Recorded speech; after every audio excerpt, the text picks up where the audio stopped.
신약성경 빌립보서 4장 10절에서 13절 말씀입니다. 신약성경 323페이지 빌립보서 4장 10절에서 13절 말씀입니다.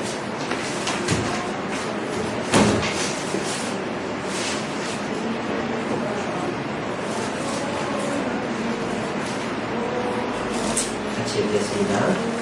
내가 주 안에서 크게 기뻐하고 너희가 나를 생각하는 것이 이제 다시 싹이 남이니 너희가 또한 이를 위하여 생각을 하였으나 기회가 없었느니라. 내가 비방으로 말하는 것이 아니니라. 어떠한 형편에든지 나는 자족하기를 배웠노니 나는 비천에 살 줄도 알고 공부에 살 줄도 알아. 모든 일 곧 배부름과 배고픔과 공부와 공부에도 살 줄 아는 일체의 비결을 배웠노라. 내게 능력 주시는 자 안에서 내가 모든 것을 할 수 있느니라. 아멘.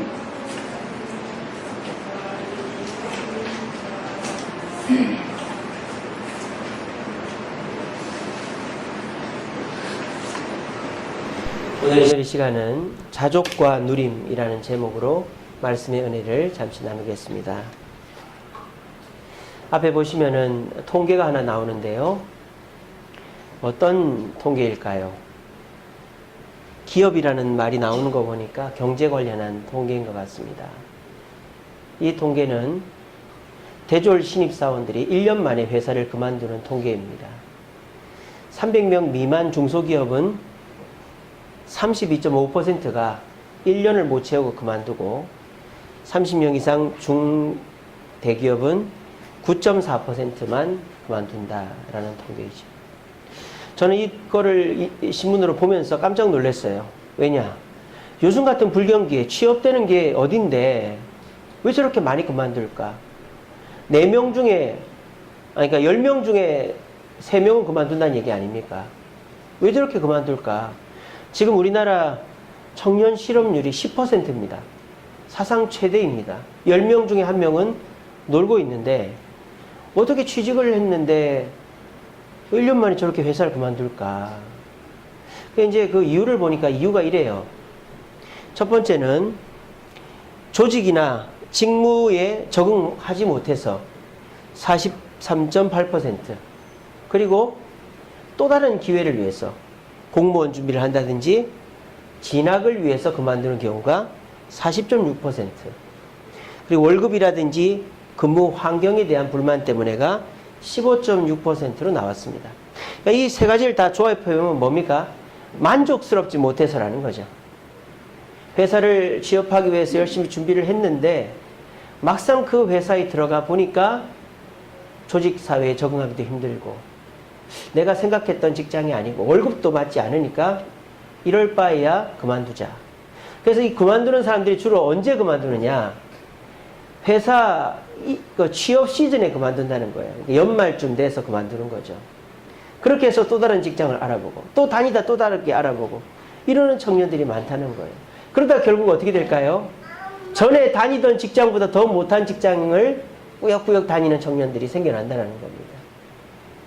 만족하지 못하면 결과적으로 나에게 손해가 오는 그런 이야기들이 여기서 드러나 있는 것이죠. 기업도 그러면 신입사원들은 어떻게 생각할까요? 신입사원에 대한 기업의 만족도를 보니까 점점 떨어지고 있습니다. 올해는 76%만 이제 신입사원들 만족하고 나머지는 만족스럽지 않다. 그러니까 지금 보면 어떻습니까? 사원들도 회사에 만족스러워하지 않고 또 사장들도 자기 직원들에게 만족스러워하지 않아요. 모든 사람들이 다 불만족스러운 상황이 지금의 상황이라는 것입니다. 그래서 저는 이렇게 생각이 됩니다. 요즘 세상에는 부자가 없다고 생각합니다. 아이고 목사님, 그래도 돈 많은 사람 많이 있지 않습니까? 그런 사람들 부자지요. 예, 객관적인 기준으로 부자들이 있어요. 하지만 주관적인 기준으로 과연 요즘 세상에 부자가 있을까요? 저는 주관적 기준으로 볼 때 이 세상 부자는 없다고 봅니다. 우리가 생각하는 1조 클럽에 들어가 있는 많은 부자들도 자기는 가난하다고 생각하는 거예요. 자기보다 더 돈 많은 사람들을 보면서 나는 저 사람처럼 돈을 더 벌어야 된다 생각하는 거예요. 왜? 만족하지를 못하니까. 남들이 볼 때는 저 사람은 나보다 더 많으니까 만족할 법한데 정작 본인은 자기 상황에 대해 만족을 못하는 거예요. 그럼 어떻게 될까요? 이 세상에 부자는 없는 거예요. 지금 이 세상에 부자는 없다고 생각합니다. 돈이 많은 사람일수록 나는 가난하니까 내가 이 사람을 도와줄 수 없고 내가 다른 일을 할 수 있는 시간이 없다라고 생각을 하는 것입니다. 소크라테스는 이렇게 말했습니다. 부자는 적은 것에 만족하는 사람이다. 그러므로 이 세상에 부자는 없는 것이에요. 만족하는 사람이 없으니까. 저와 여러분들은 어떠십니까? 여러분 자신을 부자라고 생각하십니까? 예. 자, 그렇게 생각해야죠, 그죠? 예전에 제가 교회 사역할 때 어떤 장로님이 계셨어요. 큰 학원을 했습니다. 큰 빌딩을 2채를 빌려가지고 했는데, 2층을 빌려가지고 했는데, 쫄딱 망한 거예요. 근데 그분이 이제 매번 무슨 얘기를 하는지 아십니까? 나는 부자다 그러는 거예요. 사업이 망했는데, 이제 학원을 매각을 해야 되는데, 매각하는 사람도 없고, 뭐라고 그러는지 압니까, 그분이? 내가 이렇게 이자를 많이 내는 것만 봐도 내가 빚도 부자다. 그러면서 얘기를 하더라고요. 내가 빚이 있다는 것은 그만큼 자산 규모가 있다는 거 아닙니까? 그죠? 생각하기 나름인 것 같아요. 저는 여러분들 부자라고 생각합니다. 왜 그럴까요? 옛날이랑 지금이랑 비교해 보세요. 웬만한 사람 차 다 있고, 집 있고, 또 재산 있고, 직장 있고, 가족 있고. 옛날에 비교해 봐서 지금처럼 풍요롭고 여유 있게 사는 시절이 어디 있겠습니까? 다들 힘들다 해도 해외여행 다 가고요. 다들 힘들다 해도 외식들은 다 하더라고요. 옷도 다 사 입고 휴대폰 때만 되면 바꾸더라고요. 힘들다 하면서. 그렇게 힘들면 휴대폰 없애고 자동차 없애고 집도 이렇게 좀 낮추고 이렇게 하면 되는데 그러지 않은 거 보니까 그래도 살만한 것 같아요. 저는 요즘 사람들 다 부자라고 생각합니다. 그런데 마음이 가난한 거죠. 주관적으로 내 자신을 볼 때 나는 가난해. 그러니까 부자가 될 수가 없는 거예요. 소크라테스가 오래전에 얘기했지만은 딱 맞는 말 아닙니까? 만족하지 못하는 사람은 절대 부자가 될 수 없는 것입니다. 오늘 성경 본문에는요, 감옥에 갇혀 있으면서도 나는 부자다, 나는 만족스럽다라고 말하는 한 사람이 나옵니다. 이 사람의 삶의 비결을 배우면 오늘 이 시간 이후로부터 여러분들도 부자로 살 수 있습니다. 우리 지난 시간 설교 제목이 뭡니까? 은혜의 때라는 설교 했잖아요, 제가. 그러면서 은혜의 때는 언제다? 지금 이 시간이라고 제가 그랬지 않습니까? 마찬가지입니다. 여러분들이 만족스러움을 깨닫고 누릴 수 있는 것도 지금 이 순간, 이 말씀 속에서 그렇구나. 고개가 끄덕여지면 여러분들은 지난주나 앞으로 다음 주나 별반 차이가 없지만 부자로 누리며 살 수 있습니다. 그래서 오늘 말씀 잘 들으시고 그렇구나. 내가 그래도 가진 게 많았구나. 내가 부자구나. 내가 누리며 살아야지. 마음의 여유를 가지고 행복을 누릴 수 있는 저와 여러분들 되시기를 간절히 바랍니다. 오늘 이야기는 바울의 이야기죠. 바울이 빌립보서를 썼습니다. 지금 바울이 어디 있는 것 같아요? 감옥에 있습니다. 바울이 감옥에서 쓴 성경이 4권이 있는데 그 중에 한 권이 빌립보서입니다. 이 바울이 빌립보서를 쓰게 된 이유가 오늘 10절에 나옵니다. 10절에 이렇게 되어 있죠. 내가 주 안에서 크게 기뻐함은, 이 빌립보서의 별명은 기쁨의 서신이에요. 왜 기뻐하느냐? 바울이 감옥에 갇혀있고 어려움을 당했으니까 빌립보 교인들이 바울에게 힘을 주려고 선교 헌금을 보낸 것입니다. 그래서 바울이 그 선교 헌금을 받고서는 너무너무 기뻤던 거예요. 왜냐? 이 빌립보 교회와 바울의 또 각별한 관계가 있잖아요. 바울이 유럽에 그리스 땅에 첫 번째로 세운 교회가 빌립보 교회였습니다. 그러니까 이 첫 번째, 첫정이라는 게 있잖아요. 그 첫 번째 교회가 이 바울이 갇혀 있음에도 불구하고 선교 사역을 하고 있지 않음에도 불구하고 바울에게 선교 사역을 하라고 돈을 보내준 것에 마음적으로 너무너무 큰 감동과 위로를 받은 거예요. 그래서 바울이 이 빌립보서를 통해서 빌립보 교인들에게 감사를 표현하는 개인적인 편지가 바로 이 빌립보서입니다. 근데 바울이 이 빌립보서를 다 쓴 다음에 이 끝부분에 가가지고 오해를 하지 말라고 말을 하나 덧붙입니다. 그게 뭡니까? 11절입니다. 11절에 뭐라고 되어 있느냐? 내가 궁핍함으로 말하는 것이 아니니라. 어떠한 형편이든지 나는 자족하기를 배웠다. 이렇게 얘기하는 겁니다. 지금 바울이 이 빌립보서를 통해서 너희들이 헌금 보내준 게 내가 너무너무 고맙다. 그런 얘기를 1장, 2장, 3장에서 했단 말이에요. 근데 4장 끝에 빌립보서 끝날 즈음에 뭐라고 얘기하느냐? 하지만 너희들이 나한테 돈 보내준 것이 내가 기뻐서 이렇게 하는 게 아니라 나는 궁핍한 중에서도 스스로 만족할 수 있는 자족의 비결을 배웠다라고 말하는 것입니다. 그러면서 바울은 너희들이 헌금 보내준 것도 고맙지만 나는 스스로 그런 외부적인 공급이 없이도 만족할 수 있는 사람이다라고 밝히고 있는 것입니다. 그러면서 여기 우리가 한 가지 주목해야 될 것이 여기 자족이라는 단어를 쓴 것입니다. 성경에 자족이라는 단어는 오늘 빌립보 4장 11절에 밖에 안 나옵니다. 헬라어로도 만족이라는 단어는 이렇게 됩니다. 만족이라는 단어는 히카노스라는 단어입니다. 히카노스. 단어 뜻 그대로 부족함이 없이 넉넉한 상태가 만족, 히카노스라는 단어이죠. 그런데 오늘 본문에서 쓴 자족이라는 단어는 히카노스가 아니고 이런 단어입니다.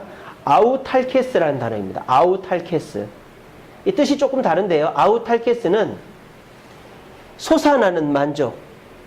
그러니까 만족은 만족인데 외부에서 공급이 돼가지고 넉넉해지는 만족이 아니라 내부에서 솟아나오는 만족, 공급이 필요 없는 만족을 뜻하는 단어가 아우탈케스라는 단어인 것입니다. 바울이 이 편지를 쓰면서 단어 선택에 굉장히 신중한 부분이 바로 이 부분이라고 생각합니다. 왜냐? 지금까지 바울이 이 편지를 쓰면서 너희들이 돈을 보내주었기 때문에 내가 만족한다라고 썼단 말이에요. 그런데 그렇게 오해를 하면 안 되니까 바울이 지금 끝에 가가지고는 돈을 보내준 게 기쁘지만 나는 그거 없이도 기뻐할 수 있는 비결이 있다라고 얘기하는 겁니다. 그리고 너희들도 나와 같은 이 비결을 본받아서 외부적인 공급이 없이도 기뻐할 수 있는 성도들이 되기를 바란다라고 말을 전하고 있는 것입니다. 자, 그렇다면 바울이 도대체 어떤 방법으로 외부적인 공급이 없이 만족할 수 있는 비결을 배웠을까요? 그리고 오늘 이 자리에 계신 분들이 바울의 이 비결을 배운다면 우리들도 요즘 같은 불경기 속에서 돈이 많이 벌리지 않아도 내 사업이 조금 잘 안 돼도 자녀들이나 가정에서 문제가 있어도 만족을 배울 수 있게 될 것 아니겠습니까? 그래서 오늘 바울이 어떻게 자족을 배웠을까 한번 살펴봅시다. 13절 말씀이 이렇게 되어 있습니다. 내게 능력 주시는 자 안에서 내가 모든 것을 할 수 있다 그랬습니다. 그러니까 이 바울이 자족하는 것은 외부에서 돈이 들어오고 외부에서 칭찬을 해주고 내가 몸이 좋아지고 이런 외부적인 환경적인 요인이 아니라 내 안에 계신 하나님의 능력이 나를 만족해 한다라고 고백하고 있는 것입니다. 자, 그러면 여기에서 말하는 하나님의 능력이라는 것은 도대체 뭘까요? 여러분들이 이렇게 오해할 수 있습니다. 바울은 죽은 사람에게 기도하면 낫고 손수건을 갖다 얹어도 병이 낫고 막 전도만 하면 사람들이 변화되고 하니까 그 능력 때문에 바울이 자족하는 거 아닙니까? 라고 저한테 질문할 수 있겠죠. 그러면서 여러분들이 어떻게 생각하세요? 저는 바울이 아닌데 저는 바울처럼 능력도 없고 저는 바울처럼 대단하지도 못하니까 저는 자족하지 못하겠네요 라고 질문할 수 있겠죠. 근데 지금 바울이 말하는 하나님의 능력이라는 것은 능력의 양을 말하는 것이 아닙니다. 그걸 우리가 어디서 짐작할 수 있습니까? 12절에서 짐작할 수 있습니다. 12절에 뭐라고 되어 있습니까? 나는 비천에 처할 줄도 알고 풍부에 처할 줄도 알고 배부름과 배고픔, 풍부와 궁핍. 지금 바울은 뭔 얘기를 하는 거예요? 내가 돈이 많아도 행복하고 없어도 행복하고 내가 비참해도 자족하고 내가 비참하지 않아도 자족하고. 지금 바울은 많고 적음으로 내가 자족한다는 것을 얘기하는 게 아닙니다. 아시겠죠? 그럼 지금 바울이 말하는 능력이라는 게 뭘까요? 바울은 지금 하나님이 주신 능력의 많고 적음을 얘기하는 게 아니라 이 얘기를 하고 있는 겁니다. 내게 있는 모든 것이 하나님이 주신 것이다라는 것을 인정하고 고백하는 것입니다. 내게 조금이 있던 많이 있던 상관없이 자족하는 삶을 살려면 첫 번째로 중요한 것은 내게 있는 모든 것은 하나님이 주신 것이다라는 고백이 있어야 된다는 것입니다. 과연 저와 여러분들에게 내게 있는 것이 하나님이 주신 것이라는 고백이 있습니까? 이거는 이래서 쓸모없고 이거는 이래서 유행이 지나갔고 저거는 저래서 나하고는 이제 상관없어. 내 주변에 있는 것들 중에 내가 쓰는 것만, 내가 좋아하는 것만 하나님이 주신 거지 그 외의 것들은 나에게 불필요한 거라고 생각하니까 우리가 너무너무 없어 보이는 거예요. 그렇지 않습니다. 여러분 집 창고를 열어보십시오. 옷장을 열어보십시오. 여러분 가진 것들을 되새겨보십시오. 여러분들이 과거보다 많이 가졌으면 가졌지 적게 가지지 않았습니다. 그런데 우리는 내가 좋아하는 거, 남들이 봤을 때 부러워하는 거, 남들에게 자랑할 만한 것만 내가 하나님께 받은 거지 그 나머지는 내게 쓸모가 없다고 생각하니까 나는 가난하고 나는 부족하다고 생각하는 것입니다. 지금 바울은 내가 능력이 많고 많이 가졌기 때문에 내가 자족한다고 말하는 게 아니라 하나님이 주셨기 때문에 주신 것 때문에 나는 만족한다고 얘기하는 거예요. 하나님은 모든 사람에게 똑같이 주지 않습니다. 아유 목사님 그렇게 얘기하면 안 되죠. 그렇습니다. 성경에 그렇게 돼 있잖아요. 모든 사람에게 똑같은 능력을 주는 분이 아니에요. 달란트 비율을 생각해 보세요. 5달란트, 2달란트, 1달란트 하나님은 다 차등적으로 주십니다. 그런데 하나님의 평가는 뭐죠? 똑같은 평가를 내려주시는 것입니다. 어떻게 할 때? 가진 것에 만족할 때, 가진 것에 최선을 다하는 자에게 하나님은 똑같은 평가를 내려주시는 겁니다. 5달란트 남긴 사람에게도 잘했다. 2달란트 남긴 사람에게도 잘했다. 하지만 1달란트 받은 사람에게는 아무 일도 하지 않았기 때문에 슬피 이를 갈며 구석에 처박혀 있으라고 저주하신 것입니다. 여러분들은 무엇에 집중하고 계십니까? 하나님이 우리 집사님, 우리 장로님, 우리 권사님보다 나에게 적게 주셨으니까 나는 부족해. 나는 만족할 수 없어. 나는 왜 이 모양이지? 이렇게 생각하십니까? 그럼 우리는 평생 죽었다 깨어나도 만족할 수 없습니다. 근데 생각을 지금 바꿔 먹으세요. 그래도 하나님이 나에게 직장을 주시고 가정을 주시고 물질을 주시고 건강을 주시고 앞날의 계획을 주시고 이 주수염교회를 주시고 사랑하는 성도들을 주셨으니 이것이 하나님의 은혜가 아니고 능력이 아니고 뭔가 이 생각이 바로 여러분들의 자족의 출발인 줄로 믿으시길 바랍니다. 그리고 바울은 이 가운데서 하나님이 주신 것에 대해서 어떤 마음을 품고 있을까요? 하나님이 주셨기 때문에 이것이 나에게 어떠한 것이다? 소중한 것이라는 겁니다. 사람들은요, 아까도 제가 말씀드렸지만 내가 가진 것을 등급을 분류를 해요. 이거는 내가 자주 쓰는 거, 이건 남들이 부러워할 만한 거, 이거는 잘 안 쓰는 거, 이거는 이제 버릴 거. 그러면서 내가 가진 것을 자꾸 등급을 매기려고 그럽니다. 그러면 결국은 어떻게 될까요? 내가 좋아하는 것만 가진 게 되는 거예요. 그렇지 않습니까? 저는 뷔페집 가면 먹을 게 없어요. 왜 그럴까요? 제가 좋아하는 것만 먹으니까. 사람들이 보면은 뷔페집 가서 먹을 게 없다고 하는 사람들은 여러 가지를 골고루 먹는 걸 좋아하는 사람보다 입이 짧거나 자기가 좋아하는 것만 딱 먹는 사람입니다. 사람의 마음이 그런 것 같아요. 음식이 많은 뷔페집에 가도 넓은 집에 가도 그리고 뭐 물건을 써도 내가 먹는 것만 먹고 내가 다니는 곳만 다니고 또 내가 쓰는 것만 쓰니까 그것만 딱 눈에 보이는 거예요. 그러니까 내가 가진 것이 쓸데없는 것이 많고 소중한 것이 적어 보이는 것입니다. 그런데 저와 여러분들이 하나님이 주신 모든 것이 소중하다고 생각을 해야 됩니다. 그렇게 되면 우리가 뭘 하지 않게 될까요? 낭비를 하지 않게 되는 겁니다. 낭비를. 사람들이요, 알뜰살뜰 사는 사람들은 집에 있는 것을 어떻게든지 쓰려고 하는 사람입니다. 그렇게 해서 음식도 버리지 않고 재활용하고 또 쓰고 또 쓰고 또 쓰고 또 뭐 물건도 고쳐 쓰고 닦아 쓰고 아껴 써야 되는데 이 사람들이 이제는 내가 조금 쓰다가 이거는 나하고 이제 거리가 멀고 이제 쓸 게 안 되겠다 싶으면 이제 그냥 막 버려버리는 것이죠. 근데 저와 여러분들의 마음속에 내 집에 있는 중고 물품 하나라도 내 속에 있는 모난 성품, 잘못된 성품 하나라도 하나님이 주셨다 생각하면 어떻게 될까요? 소중하게 쓰는 거예요. 우리 가족 구성원들도 볼까요? 여러분들 가족 구성원들 중에 내가 사랑하는 사람이 있고 나한테 미운 털이 박힌 사람이 있을 것입니다. 그런데 내가 사랑하는 사람을 사랑하고 미워하는 사람을 미워하는 건 뭡니까? 내 호불호에 따라서 결정하는 겁니다. 하지만 여러분들의 마음속에 내 아내, 내 남편, 내 자녀들, 내 부모, 형제들을 다 나에게 주셨다 라고 생각하면 어떤 마음이 들까요? 다 소중해지는 겁니다. 그렇게 해서 그 소중함들을 키워나가면서 잘 활용할 때 우리는 부자가 되는 거예요. 우리는 스스로가 풍족하고 만족스러운 삶을 사는 거예요. 여러분 이런 삶을 살고 계십니까? 하나님이 나에게 주신 것이니 소중하니까 내가 아끼고 잘 간직하고 잘 써야지. 이러면 우리는 많이 가진 사람이 되는 거예요. 그런데 내가 가진 것 중에 내가 좋아하는 것만 쓰면 나는 부족한 사람이 되는 거예요. 여러분 분명히 기억하십시오. 우리가 가진 것 모든 거 하나님 주신 겁니다. 그러므로 하나도 버릴 것 주신 거 없습니다. 그러므로 하나님 주신 거 다 한 번씩만 써먹어도 우리는 넉넉하게 쓸 수 있는 것입니다. 오늘 이 마음을 가집시다. 그렇구나.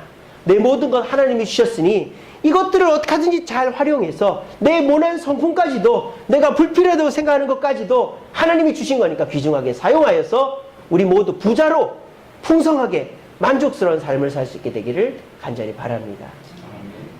마지막으로 바울이 하나님이 나에게 능력을 주셔서 자족한다라고 하는 말의 세 번째 비결은 뭘까요? 저는 이것이라는 겁니다. 우리가 가진 것에 만족하게 될 때 뭐 하나 새로운 것이 딱 들어오게 되면 어떻게 될까요? 그게 너무너무 고마운 거예요. 제가 전에도 말씀드린 적이 있지만 어떤 실직한 가장이 이제 외출을 할 때 구두를 신고 나간답니다. 근데 일부러 작은 구두를 신고 나가는 거예요. 왜 작은 구두를 신고 나갈까요? 하루 종일 돌아다니다가 집에 딱 들어와서 그 구두를 벗는 순간의 기쁨을 누리려고 일부러 그 작은 구두를 신고 다닌다는 거예요. 그 사람이 얼마나 삶에 기쁨이 없으니까 그거라도 하나 기쁨을 누리려고 발버둥을 치는 것입니다. 저와 여러분들이 삶 속에 기쁨이 없고 만족이 없다고요? 여러분들이 너무 많은 만족들을 기대하고 있고 삶 속에 많은 기대들이 있기 때문입니다. 내가 가진 것에 만족하면서 살다 보면 또 다른 하나가 주어졌을 때 그게 너무 커 보이고 대단해 보이는 거예요. 바울도 감옥에 있어도 이것도 만족하다, 이것도 감사하다 그렇게 생각하고 있는데 갑작스럽게 물질이 딱 오니까 너무 기쁜 거예요. 만약 바울이요 이렇게 생각했다 봅시다. 누가 성경금 안 보내주나, 누가 편지 안 보내주나, 누가 사식점 안 넣어주나 이런 생각하고 있었다 생각해보세요. 그럼 바울의 마음속으로 온갖 불평 불만만이 가득해 있고 설사 누가 헌금을 보내주고 누가 돈을 보내주고 해도 그게 큰 기쁨이 안 된단 말이에요. 근데 저와 여러분들이 마음속으로 그래도 감사하다, 그래도 감사하다 그러면은 하나님이 제가 감사할 줄 아는구나 하고 뭔가 하나 작은 거라도 딱 주셨을 때 그게 너무너무 감사해지는 겁니다. 이게 감사할 수 있는 비결이 되는 것입니다. 요즘 사람들 어떻습니까? 누가 이거 안 주나? 이 사업이 좀 잘 되면 내가 대박 날 수 있는데 이렇게 됐으면 좋겠는데 저렇게 됐으면 좋겠는데 이런 꿈만 막 머릿속에 가득하다 보니까 자기 주변에 있는 조그마한 좋은 일들은 눈에도 밟히지도 않는 거예요. 하찮은 것들인 거예요. 그런 것들은 좋은 일이 하나도 아니에요. 애들이 학교에서 100점 맞아오고 뭐 몸이 조금 좋아지고 뭐 누가 어떻게 좀 시험 잘 받고 이런 거는 아무 좋은 일이 아니에요. 로또만큼이나 대박이 터져야 좋은 일이 되는 거죠. 그러면 그 사람은 절대 만족할 수가 없는 것입니다. 근데 내 속에 있는 것으로 주님이 주시는 것이 소중하다고 생각하고 만족하는 사람은 자녀가 1등 해오면은 뭐 성적이 10점이라도 오르면 너무 기쁘고 또 아내가 뭐 잘 되면 기쁘고 부모가 건강해지면 기쁘고 모든 것이 기쁨 투성이가 되는 것이죠. 그럼 만족하는 것이 되는 겁니다. 이것이 바울이 누리는 기쁨이었다는 것입니다. 그래서 저는 여러분들에게 한마디의 말을 되뇌이기를 권면하고 싶습니다. 그래도 행복하다. 그래도 행복하다. 우리 다 같이 따라해 봅시다. 그래도 행복하다. 옆 사람한테 그래도 행복합니다 인사해 보십시오. 이 말을 해보세요. 여러분들이 어려운 일이 있을 때 그래도 행복합니다, 그래도 만족합니다 그렇게 속으로 되뇌이고 옆 사람이 요즘 좀 어때? 요즘 힘들지? 어렵지? 그렇게 해도 그래도 행복합니다, 그래도 만족합니다 이렇게 대답을 해야 되는 거예요. 그렇게 하다 보면 내 속에서 그래도 내가 가진 것을 돌아보게 되고 이 가진 것이 주님이 주신 것이므로 소중하게 다루고 만족스럽게 살아야지 이런 마음이 생기는 거예요. 그러다가 뭔가 하나 좋은 일이 딱 터졌다. 작은 일이라도. 그러면 기쁨이 더해지는 것이죠. 이런 삶을 살면 자족할 수 있지 않겠습니까? 그렇지 않겠습니까? 여기 계신 분들 다 오늘 이 말씀대로만 하면 다 행복할 수 있습니다. 다 만족할 수 있습니다. 남을 바라보고 내가 가진 것을 하찮게 생각하니까 만족 못하는 것이죠. 우리 세 가지 연습합시다. 첫 번째로는 내가 가진 것 다 하나님이 주신 것이다. 두 번째로는 하나님이 주셨기 때문에 다 소중함으로 내가 다 잘 써야 되겠다. 내 가족도, 내 물질도, 내 물건도, 내 감정까지, 내 잘못된 성품까지. 그렇게 해서 내가 다 잘 쓸 때 그래도 어려운 일이 생길 때마다 그래도 행복하다. 그래도 행복하다 외치는 거예요. 그럴 때 어떻게 됩니까? 조그만 일이 생겨도 그것으로 만족할 수 있는 것입니다. 그런 사람에게 하나님이 복을 주지 않겠습니까? 그런 사람한테 하나님이 복을 주지 맨날 불평하고 불만하고 얼굴 찡그리고 있는 사람한테 줘도 복인지 모르는 사람한테 하나님이 어떻게 복을 주겠습니까?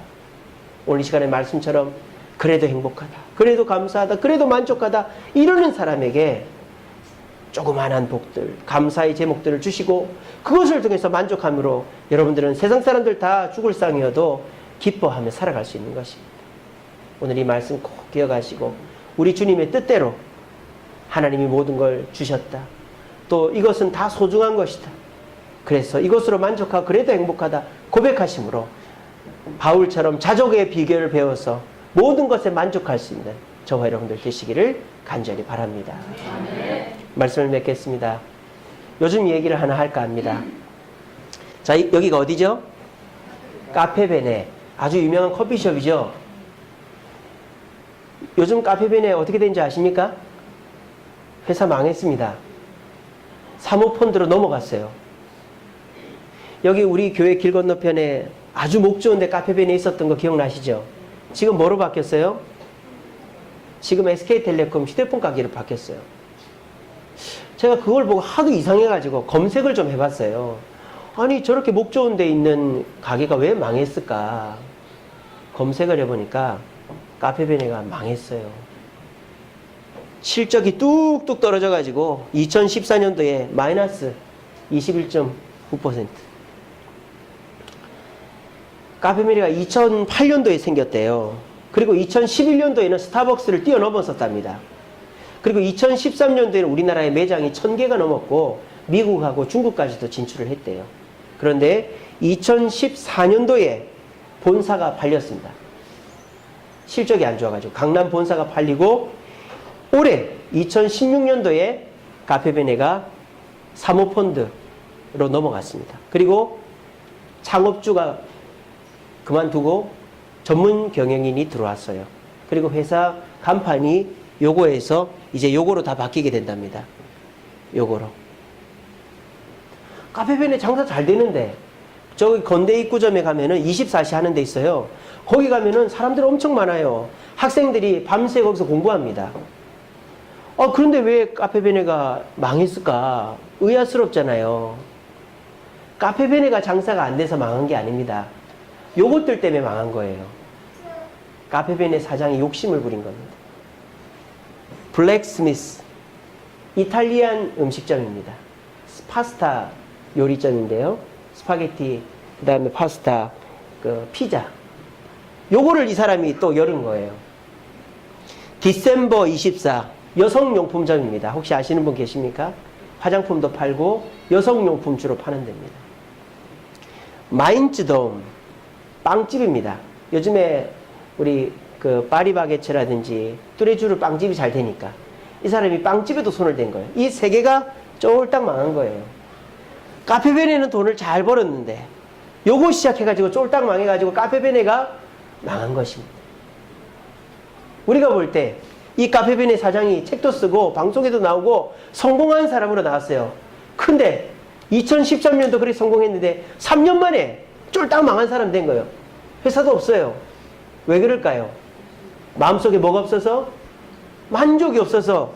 요 정도 했으면 만족하면 될 거 아닙니까? 만족이 없어서 쫄딱 망한 거예요.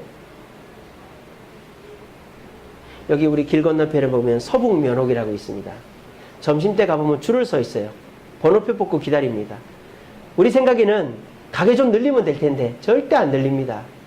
저 종로에 가면 빌딩 숲 사이에 기와집 조그마한 식당이 하나 있습니다. 웬만하면 건물 지으면 될 텐데 절대 안 짓습니다. 그런 사람들은 뭐 하는 사람이에요? 만족하는 사람이에요. 이만큼이면 됐다라고 생각했어요. 그래서 제가 아까 말씀드렸잖아요. 이 세상에 주관적인 부자는 아무도 없다. 근데 우리 그리스도인들은 주관적인 부자들이다. 돈이 많고 없고의 차이를 떠나서 주관적인 부자들이에요. 대표적인 예 아닙니까? 한번 성공했으면 그거로 끝나면 되는데 계속 투자하다가 결국은 가진 것까지 다 털어먹고 망하게 된 거예요. 세상 부자들이 다 그래요. 조금 더 하다가 결국은 완전히 바닥으로 떨어지는 것이 세상 사람들인 것입니다. 이것은 저는 병이라고 생각합니다. 병입니다. 성경에 그렇게 되어 있어요. 전도서 6장 2절 말씀입니다. 어떤 사람은 그의 영혼이 바라는 모든 소원에 부족함이 없어 재물과 부여와 존귀를 하나님께 받았으나 하나님께서 그가 그것을 누리도록 허락하지 아니하셨으므로 다른 사람이 누리나니 이것도 헛되어 악한 병이로다. 세상 사람들은 다 불만족 병에 걸려 있는 것입니다. 그래서 하나님이 주셔도 그것을 누리지 못하고 결국 재투자하다가 다 떨어먹는 것입니다. 그렇지만 우리 그리스도인들은 만족스럽게만 살면 누릴 수 있습니다. 전도서 5장 19절입니다. 또한 어떤 사람에게든지 하나님이 재물과 부유를 그에게 주사 능히 누리게 하시며 재물복을 받아 제 몫을 받아 수고함으로 즐겁게 하신 것은 하나님의 선물이다. 하나님은 모든 사람에게 똑같이 주십니다. 하지만 그것이 하나님이 주신 것이다, 하나님의 선물이다라고 깨닫는 자는 그것을 어떻게 하게 될까요? 만족하고 누리게 된다는 말입니다. 근데 이것을 이런 사람들은 하나님 주셨다 생각하겠어요? 내가 잘나서 벌었다 생각하겠죠? 그러면 자기 머리를 믿고 계속 투자하다가 망해먹는 거예요. 여러분 어디에 쓰고 싶습니까? 내가 100만 원이 있던 1억이 있던 하나님이 주신 거니까 감사합니다. 그리고 내가 가진 것에 어떤 것이든지 불만족스러운 것이라도 다 만족스럽게 생각하면 우리 그것을 누릴 수 있게 되는 겁니다. 그리고 만족스러워하게 되는 것이죠. 누림은 하나님이 주신 것이다라는 깨달음 가운데서 누리게 되는 것입니다. 어쩜 여러분들이 물질이 있음에도 불구하고 시간적 여유가 있음에도 불구하고 누리지 못하고 있다면 이 물질이 내가 노력해서 벌었고 이 시간이 내 시간을 잘라서 낸 시간이기 때문에 내가 누릴 수 없다고 생각하는 분들일 것입니다. 하지만 지금부터 생각을 바꾸십시오. 내가 가진 물질, 내가 가진 가정, 내가 가진 사업, 내가 가진 모든 물건들은 하나님이 주신 것이다. 하나님의 선물이다. 그러므로 내가 이걸 하나님이 달라고 할 때 줄 수 있고 또 하나님의 사람들을 위해 쓸 수 있다 라는 생각을 하면 우리는 누리는 사람이 될 수 있는 것입니다. 저는 설교 준비를 할 때 철저하게 이 원칙을 지킵니다. 설교 한 편 준비하는데 얼마나 힘든지 모릅니다. 근데 누가 신방 가자 그러고 누가 좀 만나서 식사하자 그러고 대화하자 그러면 절대 저는 거절하지 않습니다. 왜 그럴까요? 시간의 주관자는 하나님이시기 때문입니다. 내가 선한 일에 주님을 위한 일에 시간을 썼을 때 하나님은 그 시간을 다 메꿔주실 줄 저는 믿기 때문입니다. 그래서 제가 설교를 준비를 못했어도 신방 가고 사람 만나고 오면 30분만 해도 설교 한 편이 준비되게끔 해주시는 분이 우리 주님이신 것입니다. 사실 오늘 이 설교를 제가 왜 준비한 줄 아십니까? 지난주 오신 이삼수 씨를 위해서 제가 준비한 겁니다. 오늘 안 오셨는데 그분이 이제 간암이라고 있습니까? 간암이 걸렸어요. 그게 이제 교회를 오셨어요. 근데 그분이 벌어놓은 돈이 많아요. 근데 지금도 일을 하려고 그래요. 누리지를 못하시는 거예요. 근데 오늘 이제 항암 치료 때문에 못 오셨어요. 그래서 제가 영상으로라도 보시라고 그렇게 말씀드리려고 그러는데. 그래서 제가 이제 그분을 생각하면서 어떻게 하면은 누리는 삶을 권면할 수 있을까? 그러면서 오늘 설교를 준비하게 됐습니다. 그러니까 이 설교라는 거 일주일 내내 시간을 허비해야 되지만, 투자해야 되지만 시간의 주인 되신 분이 하나님이고 말씀을 주시는 분이 하나님이기 때문에 하나님의 뜻에 맞게 시간을 쓰고 물질을 쓰면 하나님 다 채워주신다는 확신이 저에게 있는 것입니다. 여러분들도 이런 마음을 가지면 누릴 수 있지 않을까요? 막 돈에 쫓기고 시간에 쫓기고 그렇지 않고 내가 돈이 없어도 남을 도와줄 수 있고 내가 시간이 없어도 남과 대화해 줄 수 있는 것은 하나님이 또 주시니까 하나님이 주시니까 할 수 있지라는 마음을 가지면 누릴 수 있지 않겠습니까? 근데 그런 생각이 없으면은 남이 만나자 그래도 못 만나는 거예요. 남이 좀 도와달라 그래도 외면할 수밖에 없는 거예요. 우리 오늘 이 시간 내 모든 것은 주님이 주신다. 그리고 주님이 주신 건 다 소중한 것이다 라는 믿음을 가지고 주님이 주신 것을 누리면서 나눠줄 수 있는 마음을 가집시다. 그럼 우리는요 없어도 행복해지고요 또 누리다 보면 하나님이 또 주십니다. 그렇게 해서 이 세상 우리가 객관적 기준의 부자가 못 될지는 몰라도 주관적 기준의 부자는 바로 저와 여러분들이 될 수 있는 것입니다. 저는 부자라고 생각합니다. 우리 이상엽 집사님도 부자라고 그랬잖아요. 여기 계신 분들 모두가 부자가 되기를 바랍니다. 아멘. 그렇게 해서 우리 모두가 나는 행복하다, 그래도 나는 행복하다, 그래도 나는 만족하다 서로에게 얘기하면서 서로를 위로하면서 우리 모두가 부자로 살 수 있는 저와 여러분들 되기를 간절히 바랍니다. 아멘. 우리 시간에 찬양하고 하겠습니다. 나의 만족과 유익을 위해 가지려 했던 세상입니다. 이젠 모두 다 해로여기고 주님을 위해 다 버리고 내 안에 가장 귀한 것 주님을 알리라. 모든 것 되시며 의와 기쁨 되신 주 사랑합니다. 여러분 나의 만족과 유익을 위해 가졌던 것들은 나를 만족시킬 수 없어요. 하지만 주님이 주신 것을 감사하면서 그것에 집중하면 우리는 만족할 수 있고 부자가 될 수 있습니다. 우리 시간 그 마음을 담아서 이 찬양 주님께 드리겠습니다.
절대 부자가 될 수 없습니다.